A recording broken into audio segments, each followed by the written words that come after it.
Hi everyone! In this video, we'll be talking about one of my favorite topics, the Alexander technique. We'll talk about what it is, its basic principles, how we can apply those principles to our bodies, and even how we can use them to help create new habits more efficiently when we're practicing. The Alexander technique, or AT, is a body and brain consciousness system that helps people reduce and eliminate unnecessary muscular and mental tension through rehabilitation. Alexander technique was developed in the 1890s by Frederick Matthias Alexander, a Shakespearean actor who would often lose his voice on stage. Alexander wrote 4 books which outlined his method, and Alexander technique was very influential in the creation of other mind and body systems, including Gestalt therapy, the Feldenkrais method, and the mitzvah technique. Perhaps the most important principle in the Alexander technique is the fact that there are no correct positions. In fact, Alexander technique hated the word posture because he felt that there was no one way for the body to be. Because if you stay in one position for too long, it creates static tension, and we know static tension creates pain. Also, every body is different. So I might have a different range of flexibility than you may have. So therefore, we have different mid-ranges of motion. So therefore, there are no correct positions, and every position is actually unique to you. Let's talk for a moment about mid-range of motion. Mid-range of motion is in between the two extremes of a joint. For example, in my wrist, I might be able to bend it this way at a maximum and this way at a maximum. My mid-range of motion would be found in between those 2 points. The mid-range of motion is an incredibly important concept in Alexander technique because we have to find that mid-range in each of our joints. In fact, when we're able to function at our mid-range of motion, it helps reduce the amount of tension that's used to hold that position. Another important principle of Alexander technique is inhibition. Inhibition is the conscious choice to interrupt and replace an inefficient habit. So in order to create a new habit, you'll first have to stop what you want to do or what your old habit is, and then replace it with the new idea in order to become more efficient in your use of that habit. Another principle of Alexander technique is no end gaining. End gaining says that you should not focus on the goal that you're trying to achieve, but rather the process or the means whereby you would most efficiently achieve that goal. This is often referred to as process orientation versus goal orientation. The next Alexander technique principle is mindful action, and that revolves on asking yourself, how can I perform this action or thought more efficiently? Because of this, small refinements are made between each and every attempt, and mindless repetition is discouraged. Our last Alexander technique principle is faulty sensory awareness. Alexander believed that people had debauched sensory appreciation and relied too much on subjective relative senses. That is to say that if I ask you, what is the tension level of your lower back right now, you may not know how to describe that. So instead, people need concrete ways to assess their bodies, such as mirrors or a teacher's perspective. So now we're going to focus on how we can use these principles of the Alexander technique to help us with our bodies and how we want to position them for optimal playing experiences. Because we'll be focusing on how to stand, this will be a little bit more violin and viola centric, but of course, cellists can use this information to think how they want to position their bodies, even just while standing up. So the first thing that we need to do is make sure that our weight is distributed equally between both feet. So go ahead and take a step shoulder width apart with your feet and just go ahead and rock side to side and feel your weight shift from your left foot to your right foot and then back again. Slowly reduce the amount of swaying until you start to feel your body come to 50% of your weight on one foot and 50% on the other. That would have both of your feet equally weighted. The next thing that we'll talk about is the pelvic girdle. Remember earlier we talked about the mid-range of motion. So it's helpful to know what the extremes are of the pelvic girdle to begin with. So sitting beside here, if I imagine that my pelvic girdle is a cup of soup, and if I lean forward, maybe the soup spills out in front of me, or if I lean backwards, the soup spills out behind me, we can see that I can actually feel like I am going to stick the posterior out, and now my soup is spilling out the front of me. Similarly, I can actually take that pelvic girdle and swing it backward, tucking in the tailbone. And now I can feel the soup spilling out the back of me. Now, these positions, when we adjust the pelvic girdle, lead to two types of conditions we call lordosis and kyphosis. So when you spill the soup out in front of you, we get a very big arch here in the lower back. That's called lordosis. And when we swing the hips forward, spilling our cup of soup behind us, we actually experience a flattening in the lower back and therefore also a overarching here, or flattening of the cervical spine here, which is called kyphosis. So we want to avoid both of those positions.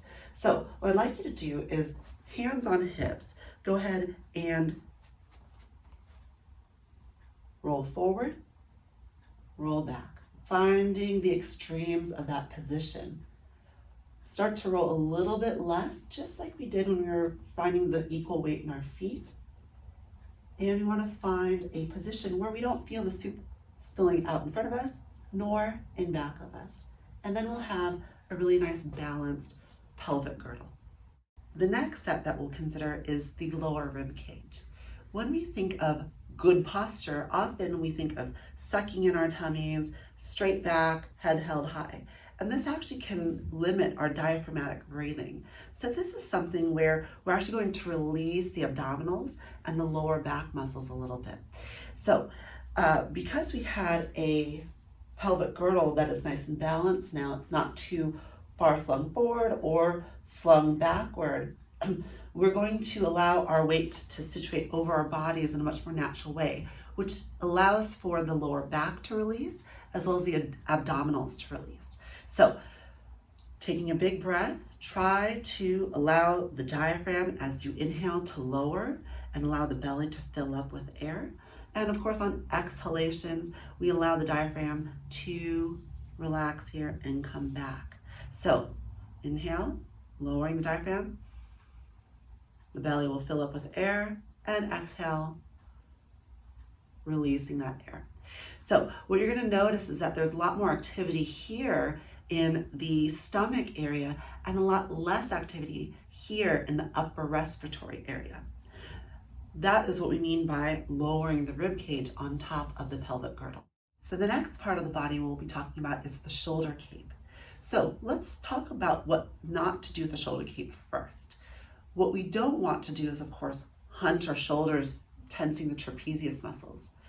What happens there is we lift the shoulder using these muscles, and all of a sudden we have what we come to know as the armpit. The armpit is essentially just the pectoralis in front of the chest here and the rhomboid on the other side. So you can do this simple exercise.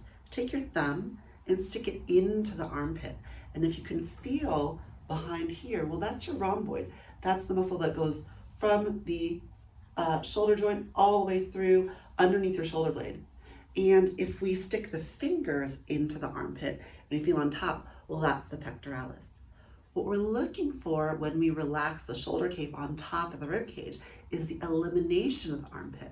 So if I release the trapezius completely, almost like I'm reaching downward, if I do that same activity, taking my fingers and placing it in the armpit, I should actually not feel a hole there. I should feel the side of my rib cage, a bony structure. Now, the next thing that you're looking for in the shoulder cape is that we don't have our shoulders flung forward and rounded in the back, or even backwards, presenting our chests.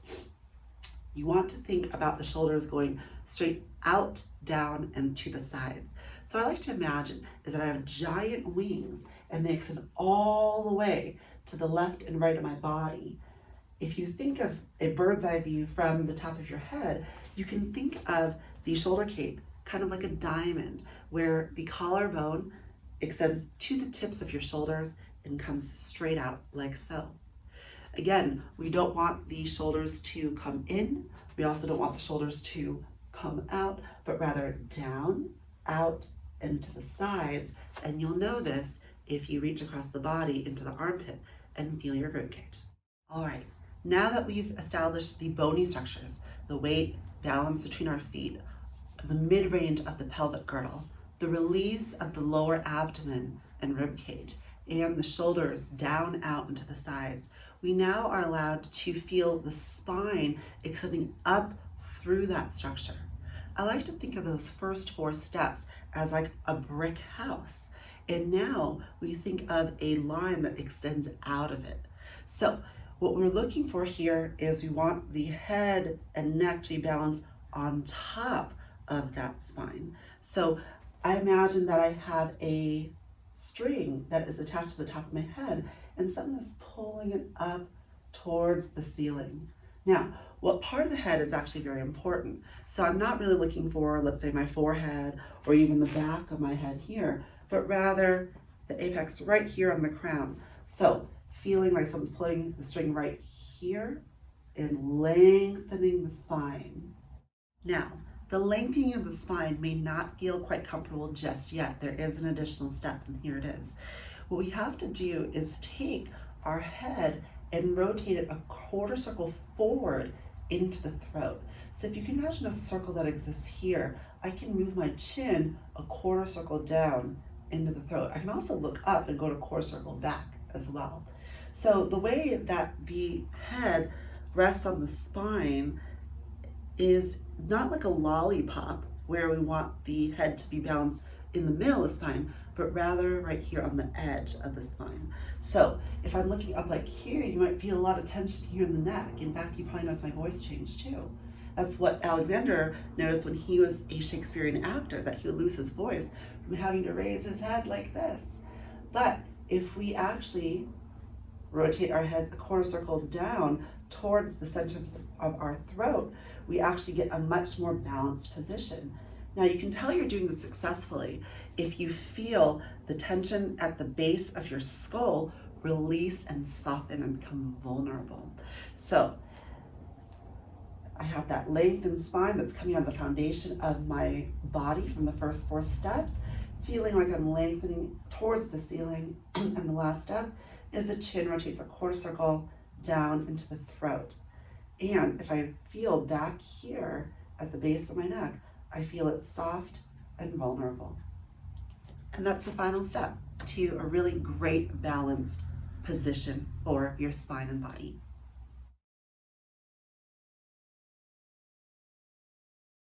Perhaps the best use of Alexander technique is to actually use his philosophies to help you create new habits more efficiently in the mind. We're going to use the example of picking up a box in order to retrain an old habit into a new habit using 5 steps. Let's say, for example, that my habit is to actually turn it over to this item and pick this up without bending my knees, which we know is not actually very good for the body.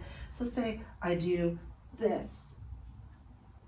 and you can see my lower back was very rounded and that really didn't feel good. So I want to turn that into something where I bend my knees and I can preserve the lengthened back that we worked so hard in the previous section to establish. So the first step, Alexander would say, would be to inhibit the thought. Remember when we talked about no end gaining? That meant that even though we want to pick up this item, we're not going to allow ourselves to do so.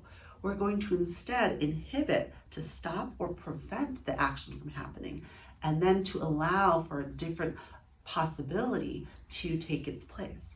So instead of just going over and picking up this item without bending my knees, I know that my body knows that action very well because that's my established habit. What I will do is stop, do nothing, and consider all the different options that I may have available to me instead. The next thing Alexander would say would be to practice direction without doing. So normally when we engage in a habit, we just think of what we want to do. I want to pick that up and I do it. Direction without doing says that we should think about what muscles we might want to recruit before we ever do the action. So I might say, I want to pick up this item. But instead of going ahead and doing it, I might ask myself, well, how do I want to do it? From which muscle groups do I want to use to activate in order to complete the task? And in this case, I might say, well, if I'm not going to do it, I'm inhibiting the motion and I'm opening myself up to the possibilities. Maybe I might use my knees. Let me think about where that is in my body. That's direction without doing. The next step is we will do mindful action. And that means during the whole process that we're moving or trying to create this new habit, we're constantly checking in with ourselves if we're actually accomplishing our goals. So for example, if I want to replace the habit of picking up this item by bending my knees instead of keeping my knees straight, I'll have to think, as I'm performing the action, are my knees bending? Is my spine remaining lengthened?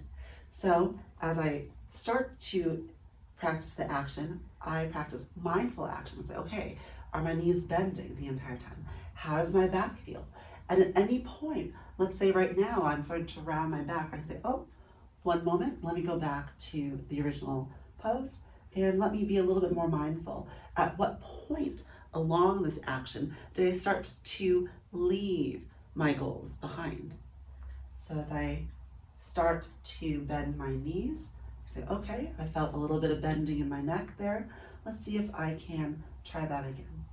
All right, that feels a little bit better.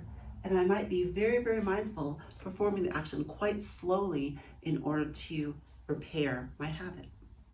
Our next step is evaluation. Remember when Alexander said that we had faulty sensory appreciation? That meant we really didn't know what was going on with our bodies.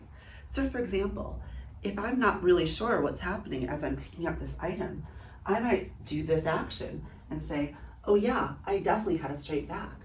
And as you can see on this video, I don't have a straight back, but to me, I think I do. So evaluation means maybe recording ourselves or having somebody else look at us or watch us to give us some feedback on what is actually happening versus what we think is happening. That's evaluation. After evaluation comes refinement. Refinement means that we create a more detailed and specific plan for what changes we'd like to make in order to come closer to our ideal performance. So for example, if I try to pick up this item and I notice in a video in the evaluation phase that I was starting to round my lower back, maybe I would say, maybe let's try to bend the knees a little bit more deeply at the outside of the motion. Let's see if that changes anything. So before, I'd probably let my knees go here before I started moving from the waist. But now my refinement phase is going to say, let's bend a little bit more. And hopefully that changes the scope of my back and maybe my neck. Sometimes your refinements may work, sometimes they may not. And that is the essence of the idea of refinement. We're trying to get closer to what it is that we're seeking rather than further or becoming oblivious to what it is that we're trying to accomplish. That's refinement. I should mention that the Alexander technique ended up evolving into what we call the closed loop movement theory in kinesiology. That theory states that we have an idea that creates a desire to move. The muscles are then recruited for that action. The movement is initiated.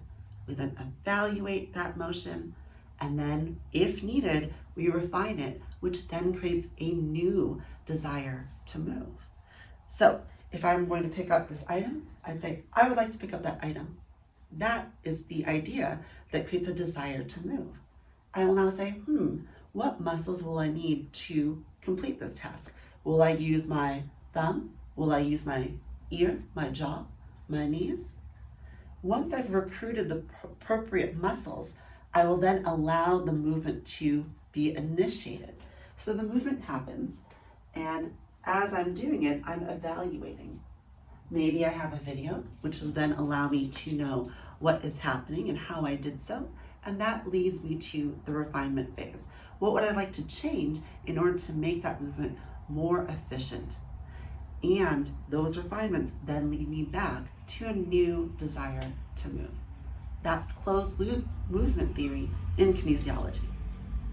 We hope that you found this video informative, and we hope that you can also see how the Alexander technique can help you in both your instrument playing as well as in your day-to-day life. This video will serve as a foundation for when we speak about standing posture as related to violin and viola playing, as well as sitting posture as related to cello playing or anytime you're playing in an ensemble or in chamber music.